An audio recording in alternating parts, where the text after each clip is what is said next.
exalt you, O Lord, for you lifted me out of the depths, and did not let mine enemies gloat over me. O Lord, my God, I call to you for help, and you healed me, and you healed me. You brought me up from the grave, you spared me from going down into the pit, and you healed me, and you healed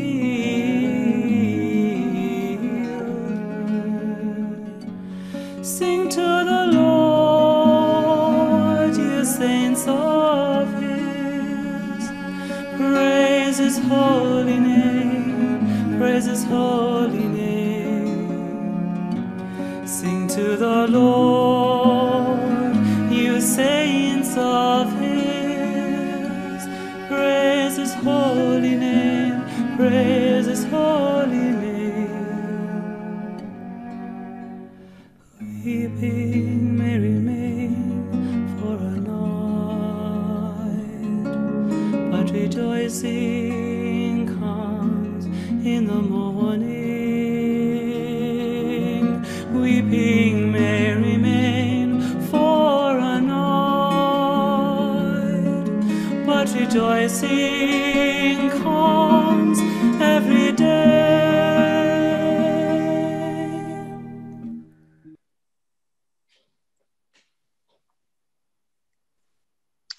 Hello, everyone. Hi, Phil. Evening, Richard. Good to have you on tonight.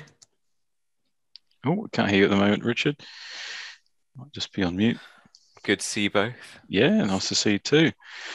Thank you, Thanks, Richard, for playing the guitar on that track. It's great to have a speaker with playing not a harp, but close to it tonight. It was a harp, actually. So. Oh, yeah. Wow. Okay. There you go. Influence like David. Well, as we heard from the song and Phil's title slide, Richard's going to be sharing some thoughts with us tonight on Psalm 30. But just to bring us up to speed as to where we are, we're obviously still in book 1 of the Psalter. I don't know about you, Phil, over the last couple of weeks, as we've been getting into the late 20s of the Psalms of book 1, I've noticed sort of, and especially with tonight's Psalm, as I think we're going to see, almost like a different tone of David, where the T of our CPT, of the trust, has seemed to really come through a lot. Yes, it's been less of the complaints and more of the trusting in God, hasn't it? And yes, there's been a focus on the enemies a little bit, but not so much as some of the earlier Psalms. So looking forward to this one. It seems like it's got a few moments of joy and some moments of sorrow as well. So it'll be good to hear what Richard's got to say about this. Yeah, absolutely. So before Richard shares some thoughts on the Psalm, Phil, would you mind reading Psalm 30 for us? Yeah, sure. Psalm 30, a psalm of David, a song at the dedication of the temple. I will extol you, O Lord, for you have drawn me up and have not let my foes rejoice over me. O Lord, my God, I cried to you for help, and you have healed me. O Lord, you have brought up my soul from Sheol. You restored me to life from among those who go down to the pit. Sing praises to the Lord, O you his saints, and give thanks to his holy name. For his anger is but for a moment, and his favour is for a lifetime. Weeping may tarry for the night, but joy comes with the morning. As for me, I said in my prosperity, I shall never be moved. But your favour, O Lord, by your favour, O Lord, you made my mountain stand strong. You hid your face, and I was dismayed.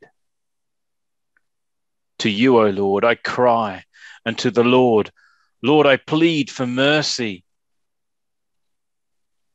What profit is there in my death if I go down to the pit? Will the dust praise you? Will it tell of your faithfulness? Hear, O Lord, be merciful to me. O Lord, be my helper.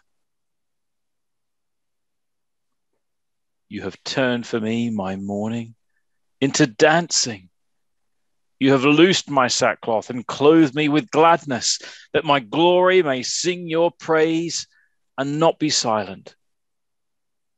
O Lord my God, I'll give thanks to you forever. Thanks, Phil. So over to you, Richard, to share some thoughts on this lovely psalm. Might even get a little bit of dancing as well, which would be lovely. I'm not sure if I promised that, but we'll see. Yeah, no, it's a lovely psalm. It's one of my favourite psalms. I know most of it by heart because of that song that John was singing at the beginning. So it's always been a psalm that's touched me and moved me, and I'll explain a little bit, maybe more why as we go through it. But yeah, it starts off with I think a unique title. So Phil, you read a version where it said a song at the dedication of the temple, and I've got the New King James Version open here, which says a song at the dedication of the house of David. So I think there's it could either be temple, house, or palace. The reason that this is important, I suppose, is that which dedication is this talking about? And I think if this was, it can't really be talking about the temple as such, because it wasn't David that built the temple, of course, even though he wanted to.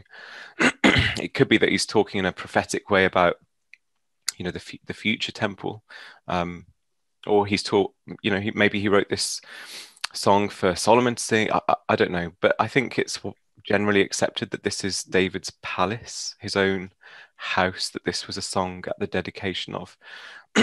Apologies for my cough, by the way.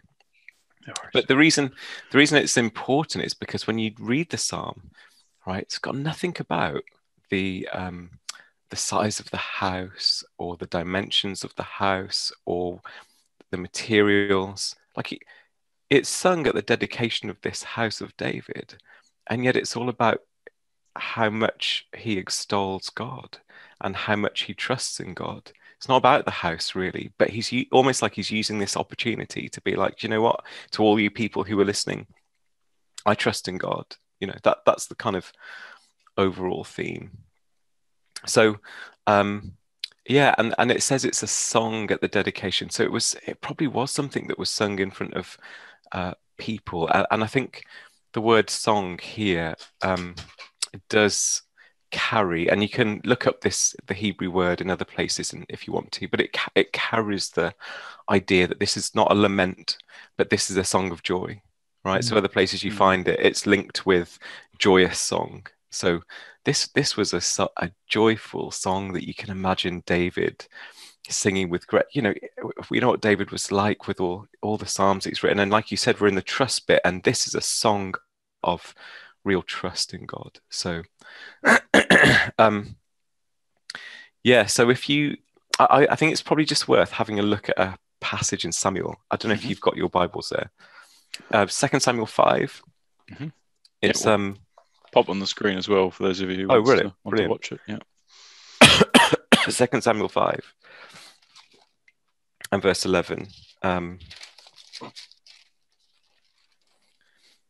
Yeah, so this is the building of the palace. Now Hiram So this is verse 11 of 2 Samuel 5.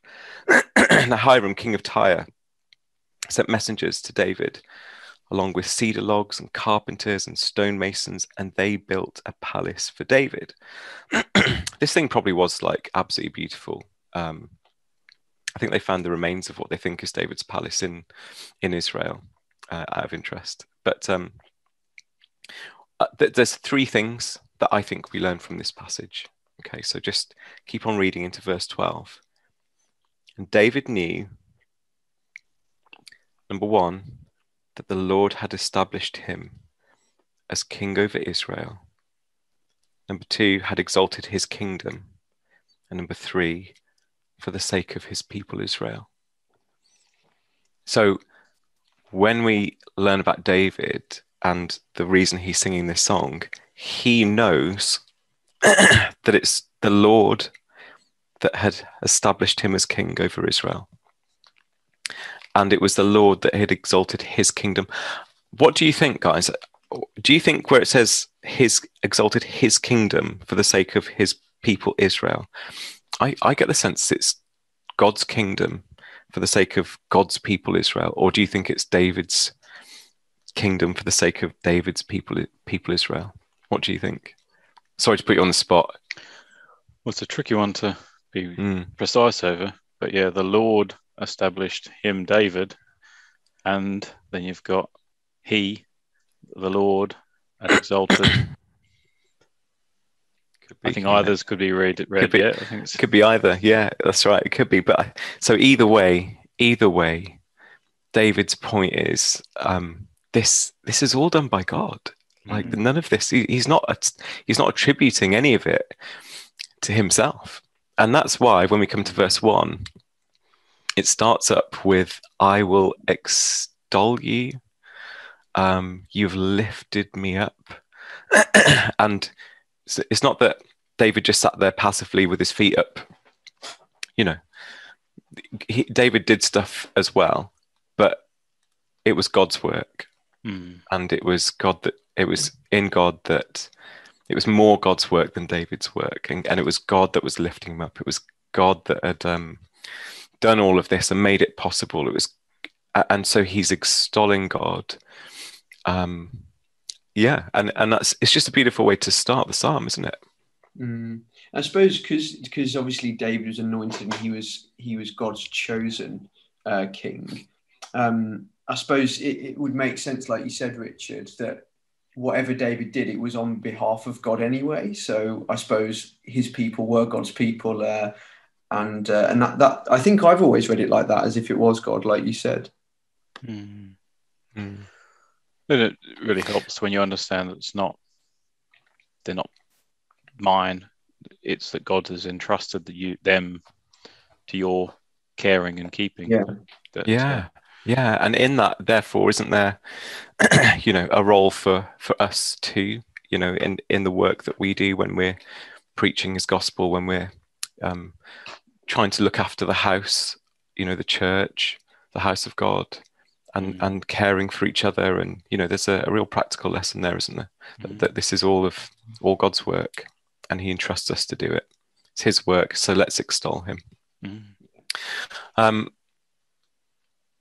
So, yeah, and I guess the rest of that verse: "Have not let my foes rejoice over me." Again, it's just his obviously reflecting on different parts of his life, and he had enemies, didn't he? And they hunted him down at points, and yet he is saying, you've kept me, you've kept me alive, you've kept me going, and that's what verses 2 and 3 say as well. He's like, I cried out to you, and you healed me. Now, I don't know specifically what David's referring to here, but there's certainly a dependence. I don't know if you get that sense as well, but or if you have any ideas about, was David really that sick at some point? I think some people think that he probably did have injury, illness as a soldier. We picked up a little bit on this, Phil, didn't we, when we looked at Psalm 32, when we looked at Psalm 32, when we thought about that aspect of David's bones and things, and how they were because of the sin that he had. And there's almost like lots of these metaphors, like you said, Richard, that we perhaps can read into it, that actually there was something physical. But then at the same time, what I think we found really helpful with all the Psalms is we can still relate to them, even if we're physically not going through that, because there's not a specific thing on what it's talking about, which I think is quite a helpful aspect of when we look at the Psalms. But I think you're right. I think there could be some application there, possibly, to something physical of David. But like you said, it's dependence, isn't it? Yeah, and that's it. And he could be summarizing a whole series of events, couldn't he? But he's basically saying, at the end of the day, look, I turned to you, and you were there for me. You heard me. You healed me.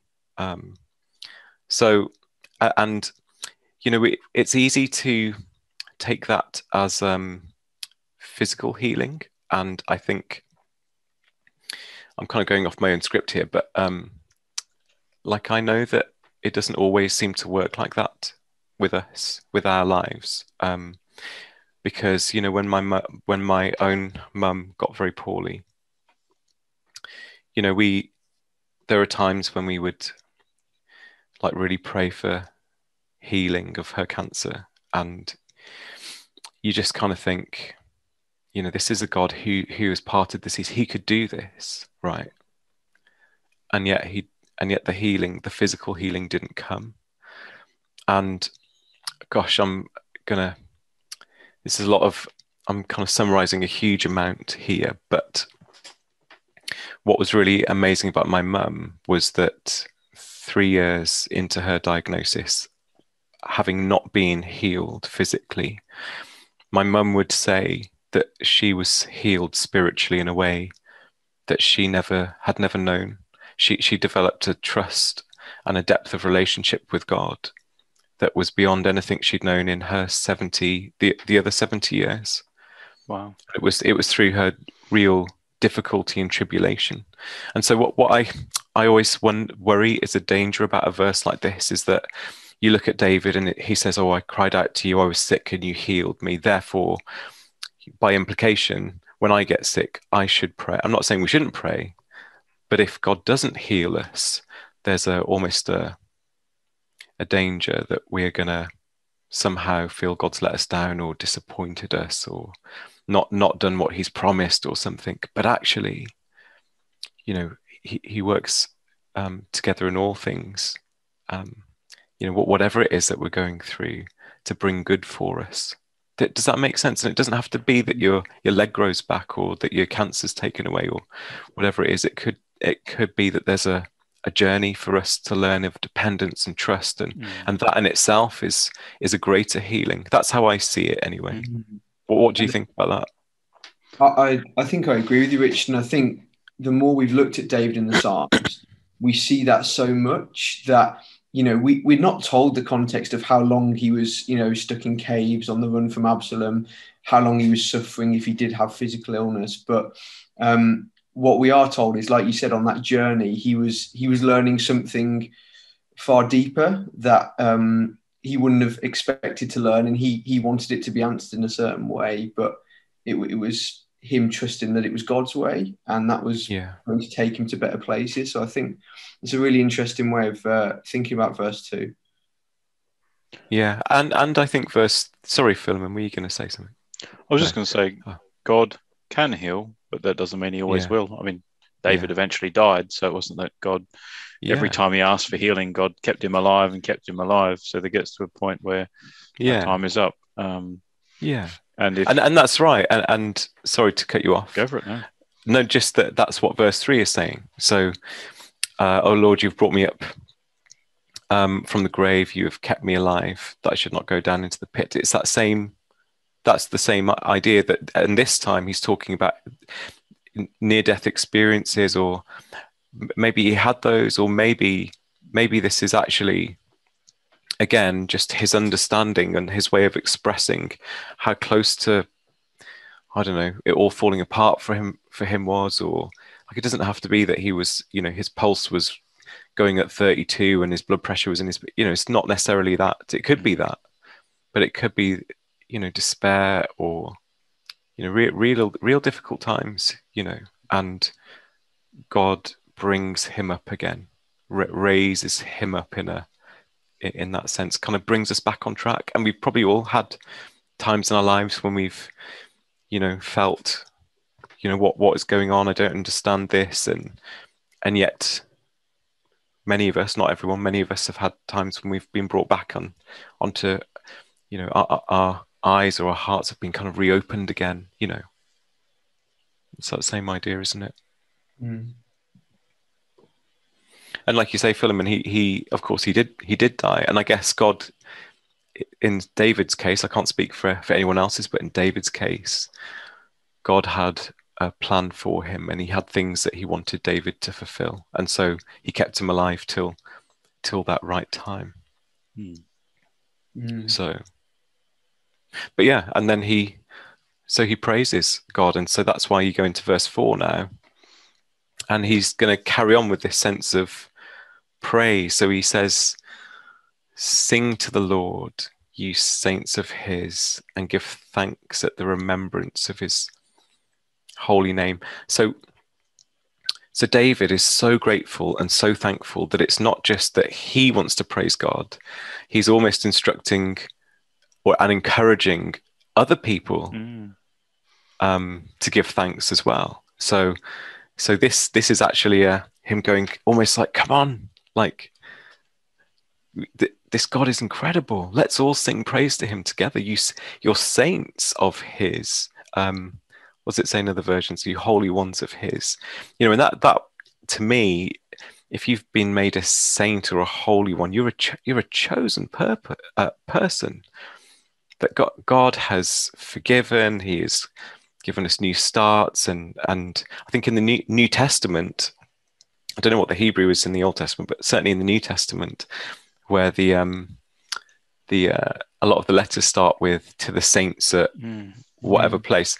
That word "saints," I've always remembered this. That word "saints" to me is the word hagioi, which means holy ones, and it essentially are the ones who are.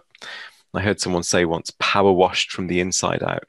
We are cleaned saints. And so the question is, in all of those letters in the New Testament, is a bit like, okay, so you are saints, so why are you living like this then? Bring your life in line with the calling that you have and the way that God sees you already. You're already saints. You don't have to achieve some kind of sainthood. God already sees. And so I think that's kind of what he's doing here. He's like, all of you guys, come on, let's sing praise to him. And I just love how David, his praise is probably quite infectious. And that's an amazing thing about church, I suppose, and being part of a body of people where we're encouraged by each other. So like, you're both of you, your passion for doing this is encouragement to me, because I haven't sat down and read the Psalms for a long time, and but because you've asked me to do it, and because you've got a passion for it, it's just like, yeah, I know I'm feeling passionate about it, and I'm talking to my wife about it, and do you know what I mean? It's infectious, isn't it? So sing to the Lord, you saints of his. I love it. Yeah, an overflowing heart, and give thanks. And of course, oh man, how long have we got, guys? Because I'm just going to keep on going, waffling here. Richard. We've split some into part 2 and part 3. Yeah. No, but just to give that, and there were probably people in the congregation who at that time probably didn't want to give thanks, who probably had their own issues in life and had their own stuff going on. They were like, I'm having a really hard time here. I'm not going to give thanks or I don't want to give thanks to God. And that's how we can feel. And even in the ecclesia, in your church, you can, that's why we have to keep on going and being part of the body, because it's about encouraging each other. And even though in those times when you just don't feel like you can do it, you bump into a David who says, come on, I'm going to help you. I'm going to sing with you. Let's give thanks for the good things and the bad things. Mhm. It reminded me a bit of the time in his life when he danced before the Lord, and a lot of people, probably like you said, Richard, he was quite infectious and he encouraged people to do that, and yet his wife despised him for doing that. And like you said, at certain moments there will be people, and it's trying to encourage them to do likewise and to give praise to God in the times when they perhaps are not in that place, which is quite challenging. Verse 5 is interesting. He gives us a real kind of insight into God here, because he says, for his anger, and I guess this kind of follows on from verse 4. For his anger is but for a moment, but his favour is for life. And this kind of the comparison between a moment and for life. So it's almost like, it's not saying that God isn't a God of, there is anger there perhaps, or discipline. I think if you were to, I don't know what you think about this, but I was thinking if this was translated into a kind of New Testament jargon, it might say something like his discipline is painful at the time, but it kind of yields the peaceable fruits of righteousness, which last for a long time. Do you know what I mean? It's almost because like just thinking about a God of wrath and anger isn't the kind of picture that I get of God. But does he discipline us? Is he angry in the sense that when we go after other gods and of course that hurts God, and of course there's depends how you understand anger. Maybe that's a whole discussion for another day. It reminded me of what you just sort of saying, Richard, of like Hebrews 12, which we've come to a few times, about the idea of the Lord disciplines those he loves, which is really lovely to think about, isn't it? And chastises every son whom he receives. But we're not going to read it all now, but if you go on, it's because, like you were saying, he wants to bring those fruits of the Spirit through. He wants to develop you, which is what he was doing for David, which is a beautiful thing to think about, actually, isn't it? It's that's right, and therefore this kind of anger, however we want to interpret that, is whether it's chastising, discipline, or maybe it is anger because he's really not happy with with some behavior that you're doing. But the forgiveness, the favor, I mean, that's for your whole life. Now, do I get angry with my son Jude? Yeah, like occasionally. Occasionally, like when we've just had the hallway painted and he decides to draw a line across the, okay, I lose it a bit and I get a bit angry, but does that has not changed my favor for him and my love for him. Like, so it's not like, it's not one or the other, they're not like mutually exclusive. You can be angry with someone that you have favor for. And so I just love that David's like, okay, look, there is this anger for a moment, but his favor is for life, And then there's this verse where it says, weeping may endure for a night, but joy comes in the morning. Now, this is, this is a really important verse to me, because, why do you weep? You weep because you're grieving or because you're mourning. That's I think the idea behind weeping, and those of us who mourn, like I said, I lost my mum like not long ago, and have gone through a real time of grief and mourning. And this is one of those verses, these like a mantra, or like just a repetitive kind of thought that goes through my mind that, there's a joy that my mum trusted in and that I trust in too. And it puts the mourning into context. Like it's like, and like I think Paul says in, I want to say Thessalonians, where he says, therefore, brothers, comfort each other with these words, so that, and I'm just off the top of my head, so we don't have to grieve like the unbelievers do. And Why don't we have to grieve like the unbelievers? Well, because we've got hope, right? Mm.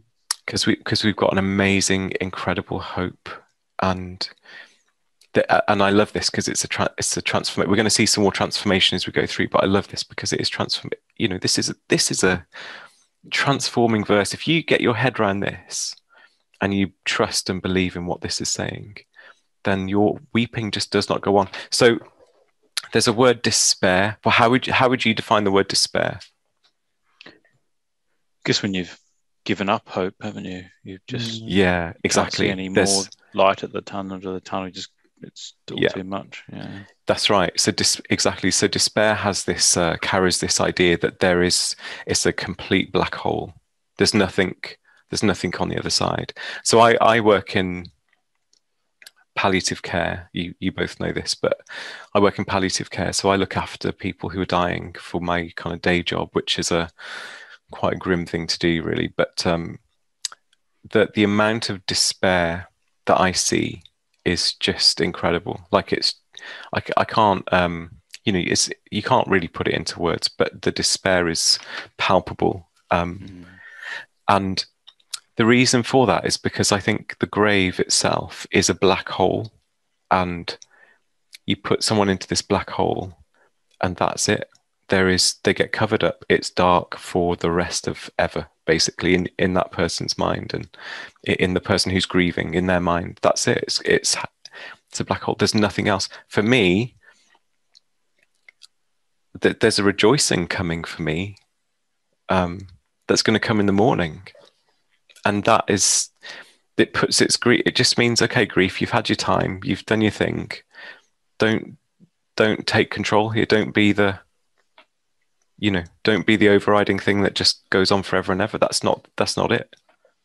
There's a beautiful thing to come. In fact, can I take you to another verse, which is one of my favorite verses, which Esther showed me, actually. This is from 2 Samuel 23. I've just put Samuel 23. I hope it's 2 Samuel 23. I think it is. So this is David's last word. These are David's last words. Yeah, 2 Samuel 23. And I love this.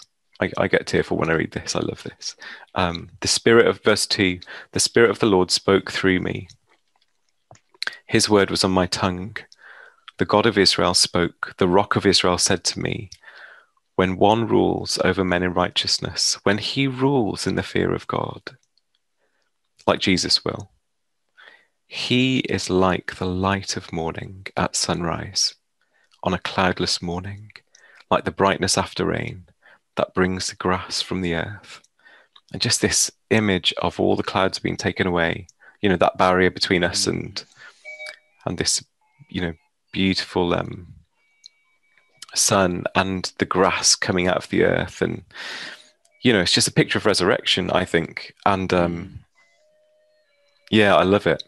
I love the background music to this, what I'm saying here, Philemon. Just, it's very fitting, isn't it?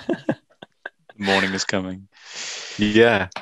But that's, that's it. There's a certainty of rejoicing. That's what this is. That's what it's saying. There's a certainty about it. So yeah, and I just think this is it's a critical verse for me, and I hope it is for anyone who's listening to this, who's going through the same kind of thing. So you mentioned that the despair is like a black hole. How can the morning be joyful then, Richard? How is it that you can find joy in the morning if people are feeling that they are in the night at the moment? How does it suddenly turn? Is that what we're going to come to in the next part of the Psalms? I think we do come to that, yeah. But I think to answer it though, he's not talking about a 24-hour period here. He's talking about a phase of, or a season of your life. And in fact, there's a real morning, like the morning when the sun rises, where it's when Jesus comes back, and he will come back, and you know, that the Bible tells us that there will be a resurrection, and that we'll be joined to meet with the Lord, and he'll take us to Jerusalem, and we'll reign with him forever over the earth. And you know, so there's some beautiful imagery, but basically the imagery is of God's kingdom coming, and that being a place where there's no more weeping. This is Revelation picks this up, that there'll be no more weeping and no more sorrow, and all the former things meaning the, you know, the things that are heartbreaking, the terrible things, will be gone and replaced with something beautiful. That's why Jesus says in the Beatitudes, he says, those who mourn will be comforted. Like it's a promise. So the mourning doesn't mean what day is it tomorrow? Friday morning. We're not talking about Friday morning. We're talking about the morning. We're talking about the fact that, you know, for me, grief is ongoing. I'm still grieving. I'm still weeping at times, but it's infused with not with despair, but with hope. And I think that's what it does. We have hope. Great. Sorry, I'm monologuing here, but it's just the way I am. That's good. We appreciating how that all comes together in verse 5. Yeah. It's a really powerful theme, as you said. So verse 6 and 7, if we can move on to there, there's he has a bit of a reflection here. It's a bit of he's kind of reflecting on his experience and how he used to think, I think.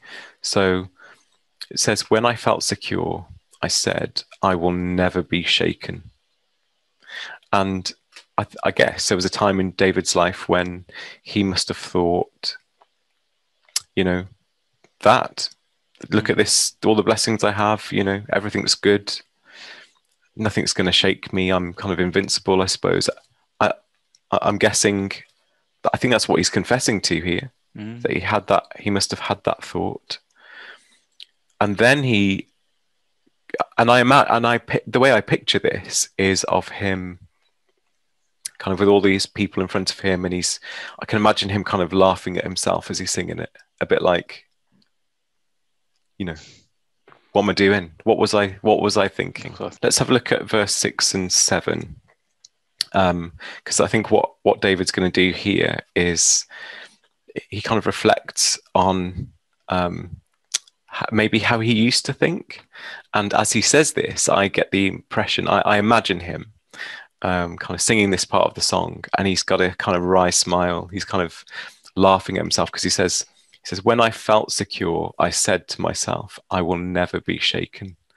And I think now, you know, looking back at the time, whenever that was, you know, he's kind of confessing that to some degree, isn't he? And I guess now he's kind of laughing at himself, saying, what an idiot. Like, why would I have thought that? You know, and all we need to do is look at this last 12 months, don't we? You know, we were in a great economy, and life was okay, I suppose. We were like seeing it everywhere, and then COVID hits, and suddenly, you know, the world is shut down, you know, and you know, we'd never have dreamt that was going to happen, and things do shake us, and that's what I think David is saying. It's like, what was I thinking, you know? And then he says in verse 7, Lord, when you favored me, your favor, not the stuff I've done, but when you've given me favor, you made my royal mountain stand firm. And I think when David was, you know, if you look at where his palace is, I think it's surrounded by mountains, and you can kind of almost see him gesturing to the mountains around him, saying, you know, you see these mountains? That's what your favor does for me. My mum wrote a little article. Sorry to, you know, keep on talking about this, but my mum wrote a little article, which you know, it's really lovely, and it was about her experiences of being diagnosed, losing my dad, and then being diagnosed with cancer, and in it, to kind of half quote her, because I can't quite remember what she said, but she said, I felt that my life, that was in, you know, she said 2 years ago, so she wrote this 2 years after my dad died. She said, 2 years ago, I felt I was in control. and then everything fell apart. And now all I want to do is trust in God, right? So that's how she put it in the middle of her despair. But she was 69 and still feeling, to quote her, I was in control. It's really hard for us not to think that. I think it's a very natural feeling to think, I'm in control of my job if I just work harder, and if I'm in control of my health. And, of course we have an influence on it, but we've got to put God in his right place. He is the sustainer of the universe, of our every breath that we take. Without his sustenance, without his favor, we're just a pile of dust, really. We so kind of get the proportions wrong. It's like, I say I can only talk for myself, but it's almost like, I'm center stage for 90% of the time, and then kind of bring God in 10% here and there. But that's the wrong perspective. Like, I'm here, and God is huge, and yet, anyway, I will never be shaken. I'm sure we've all kind of said that one way or another. I'm in control. I'm in control. Even if you don't say it, you kind of think it, or you behave like it anyway. And then, sorry, I forgot. Oh yes, I think there's an interesting contrast to this. Have a look at Daniel chapter 4. I'm going to look at verse 29. So remember, Daniel has a vision or dream about a tree, which became really great, and then it gets bound with some iron, it gets chopped down, and so on. And in verse 28, it says, all this happened to King Nebuchadnezzar. 12 months later, so 12 months after the dream, this is verse 29, as the king was walking on the roof of the royal palace of Babylon, he said, is this not the great Babylon I have built as the royal residence by my mighty power and for the glory of my majesty? So just think about that phrase that Nebuchadnezzar's using there compared to what David's doing in this psalm. Like, if you think of what Nebuchadnezzar says there as his kind of dedication, the dedication of his palace is to himself.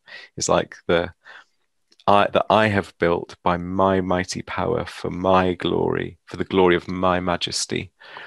David doesn't even look at his temple, his palace. He's like, no, God did all of this. God's done it all.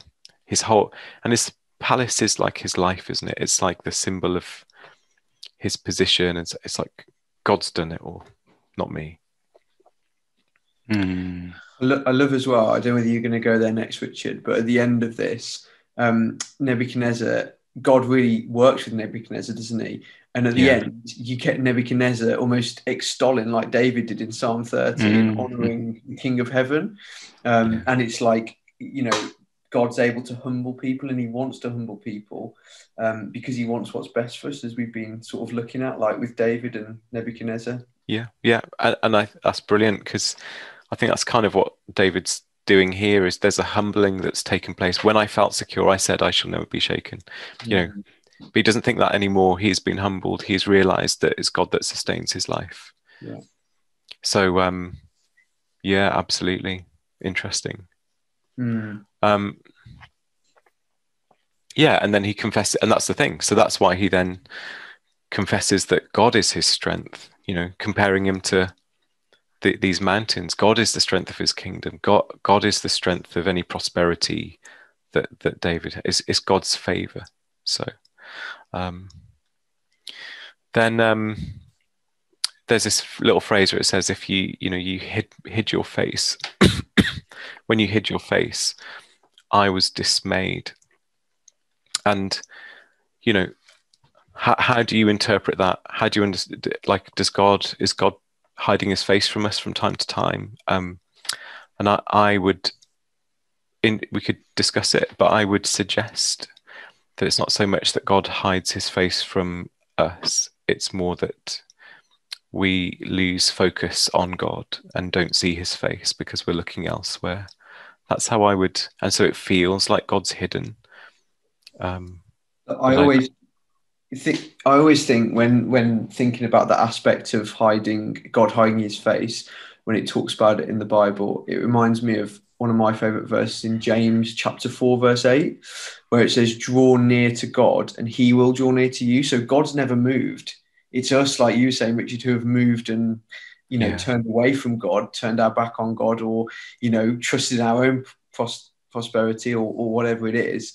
But God's always there. If we just reach out for him and draw near to him, he will draw near to us. And I always think that's really beautiful. And almost what David's recognizing here, that it's God he needs to trust and it's God he needs to draw near to. So I think I totally agree that God doesn't go anywhere. God's always there. It's just he becomes hidden because of all the clutter that we're trusting in over him. Yeah. That's how I see it. Philemon, correct us. I was going to say, it's a concept that we've had a look at a few of the Psalms so far, like Psalm 13, I remember, Jord, at the start, 13 verse 1, how long, O Lord, will you forget me forever? How long will you hide your face from me? But he finds out at the end of the Psalm that he's trusted in God's steadfast love and his heart will rejoice.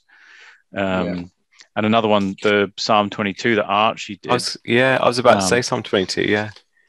All through the start there, like Archie really painted well for us that he felt God's forsaken him, that he was so far from him, that he's the fathers cried and you answered them, God, why aren't you answering me? And then it says in verse 24 of Psalm 22, he has not despised or abhorred the affliction of the afflicted. He has not hidden his face from him, but he has heard when he cried to him. So you can definitely feel like God's turned his face away from you. But as you said, Jord, he's always there, and God does hear, even if we don't necessarily see it. Maybe we have to wait to see the change that, or maybe it's not in this lifetime, but God does always hear. It's and I suppose even like you might think of Old Testament times when the children of Israel got, God in some of the prophecies talks about, hiding himself. But the whole reason for that, again, like this experience, was to teach them to turn to him and to trust in him. And, eventually they did. And he delivered them from the exile of Babylon, which we just went to in Daniel 4. But it was all this journey process that God was taking them on. And he was always there watching over them. But it is a picture that we can all relate to. If we feel in despair, as you said, Richard, it can feel like God's turned his face away and he's not there, he's not looking, he's not interested. That's what makes it for me a really powerful image. Yeah. Some people watching this, that might be how you're feeling at the moment, that you feel that God is turning his face away from you. I'm always struck by Lamentations 3, which is it's a famous passage because of a couple of verses, but it's the passage where it talks about that his mercy is new every morning. But the preceding verses are like really terrible. Like I laugh, I don't mean to laugh. They're really terrible verses. They he has pierced my heart with arrows from his quiver. I've become the laughing stock of all my people. They mock me in song all day long. He's broken my teeth with gravel. He's trampled me in the dust. I've been deprived of peace. I've forgotten what prosperity is. So I say, my splendor is gone, and all that I had hoped from the Lord.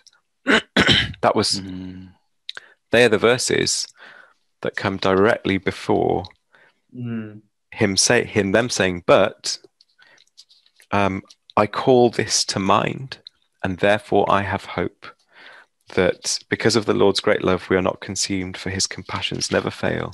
They are new every morning. Great is your faithfulness. The Lord is good to those whose hope is in him. So it's a bit like you can, your teeth being broken by gravel, people who are against you, who are mocking you, you're feeling like the outcast, like you've got no support, you feel like your life is a mess. And then he says, but I bring to mind the fact that God is there every day. He's faithful. But the question is, how do you see that in the midst of all of the the pain and stuff that you're going through. I can't remember what verse we're talking about now, but it's an interesting discussion, isn't it? We were talking about verse 7. That's right. You hid your face. That's right. And I was troubled. Yeah. Let's go on to verse 8 to 10, because there's a little prayer here. To you, Lord, I called. To the Lord I called for mercy. What is gained if I'm silenced and I go down to the pit? Will the dust praise you? Will it proclaim your faithfulness? So he's basically crying out to the Lord, and he cried out to the Lord at the beginning as well, but he cries out to the Lord, doesn't he? This is what he does. He cries out to the Lord. When you're in distress, when you're in trouble, cry out to the Lord.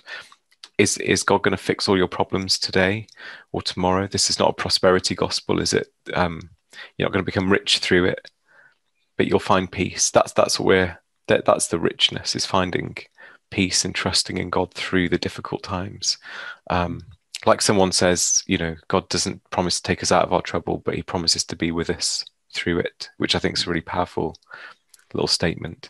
So what he does in verse 9, which is interesting. So David's calling out for mercy. And then he says, look, Lord, let me rationalize this with you. If you let me die, then I'm not going to be able to praise you. So look, nobody's going to win if I die, if I go down to the grave, if I'm silenced.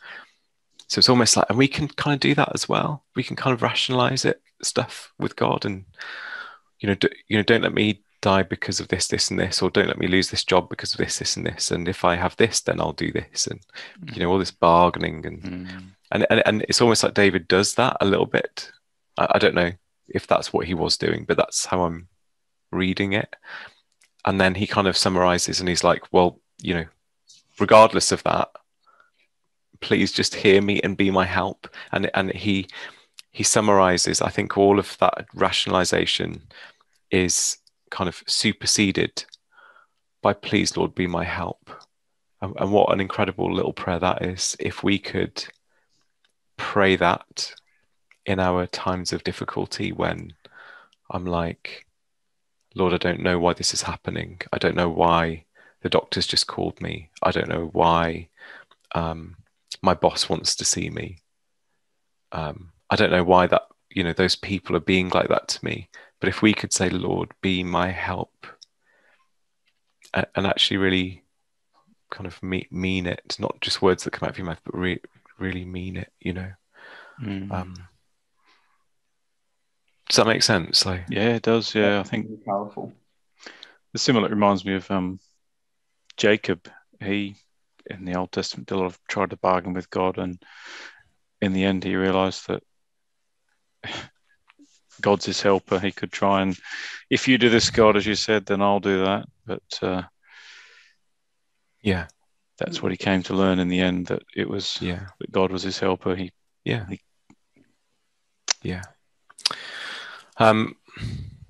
Let's go to verse 11, because he's going to look at the answer to God being his help then. And this is the transformation verse, like verse 5 was a bit transformation. This is for me like the transformation that happens with God, which is that you transform wailing into dancing. You remove sackcloth and you clothe me with joy. And of course, it's just, like I was saying in verse 5, that weeping comes after the night. It's this same idea that your wailing turns into the dancing, and that these sackcloth, like the idea of if you're grieving, you put sackcloth and you cover yourself with dust. It's like, get rid of that. And now I've got oil. My head's been anointed with oil, and I've got garments of joy. And you can imagine these beautifully colored like garments that you're wearing at this dance as you're dancing with joy, like at a wedding or so, and it's just that's the transformation that you can find if you trust in God. And like we said earlier, is that going to happen tomorrow morning on Friday morning? Probably not. When will it happen then? Well, that's our lifetime. This is what our lives, this is why every day, we we need to learn to trust in God on a daily basis. And there's an ultimate fulfillment to this, isn't there? That, yes, of course, he can turn wailing into dancing today. But I think it's talking maybe not primarily, but maybe in a greater way about the kingdom when Jesus comes back. Mm-hmm. Mm. So I'm aware of time, and we're on verse 12. I could have said more about that. In fact, I will do. Also, one more thing, because I'm on a roll. So 1 Corinthians 15 and verse 42. These are transformation verses as well. And they just popped into my mind. As I was thinking about this, I was like, yeah, this is it. This transformation. Corinthians 15 verse 42 says, so will it be with the resurrection of the dead. The body that is sown perishable, it is raised imperishable. It is sown in dishonor, it is raised in glory. It's sown in weakness, it is raised in power. It's sown a natural body, it's raised a spiritual body. That's transformation right there in the resurrection. Yeah. Okay, sorry, go on. I was going to say, yep, I can see exactly what you're saying there. So like the sackcloths into this beautiful coloured garment, as you said. So you're going to, perishable body's going to be imperishable. Excellent. And then we move into the final verse, which is a kind of accumulation of all of what we've been talking about. He's like, okay, so what's the conclusion of all of this? Why am I even dedicating my house, my palace? Why do it? Well, it's not really about my palace. It's not really about me. It's so that my heart may sing your praises and not be silent. Lord, my God, I will praise you forever. And he is overflowing, isn't he? And I guess it really brings us to the question of, well, am I overflowing with like this? You know, Jeremiah said it by saying it was like a fire in his bones. He couldn't help but speaking, right? And David saying the same thing. And there are people in the scriptures. Paul was like that. Of course, Christ was. They just had this message. They just were gonna not keep silent. You know, Peter was like that, wasn't he? And am I like that? Are you like that? So that's a real, you know, it's a wonderful example for David to show us, and it's the question. The emphasis now becomes on us, and maybe just to wrap it up in terms of, you know, a future kind of perspective on this is that that there are pictures of Jesus, aren't there? There's pictures of, you know, this house that David was dedicating. Well, Jesus is building a house, he's building the church, and he's dedicating it to the Lord, and there's going to be rejoicing, there's going to be songs of joy over that house, over what God's done in putting this house together, like David did. David says that he was brought up from the grave, and of course Jesus was brought up from the grave, and then like I say right at the end here, of course in the resurrection Jesus was clothed with gladness, wasn't he? And the sackcloth, the grave clothes were taken off, left behind, and so there's hope for us, and that's why I love this psalm, because it's full of hope, and reflection and hope. Wow, so much packed in there. Thank you, Richard, for helping us get an insight into the psalm and where it really has those transformational moments. What stood out for you then, Jord, as we wrap up? Well, thanks, Richard. That was really moving in parts. And I think what really stuck out for me was that part that you said about the Lord is my helper or my help. And I just think it's so simple, but trying to reflect on that each new morning that we have, and remembering that God is with us. And like you said, you know, really meaning that when we say it in our prayers or our songs or, you know, our communication with God, that's something that can be really powerful and effective in our lives. Thank you to everyone who's watched this video, and thank you, Richard, for sharing those things with us. If you are feeling like you're in the night when it is despair, we pray that you'll be able to reach out to God as your helper as well. May God bless you all. Thanks, everyone. Bye. Bless.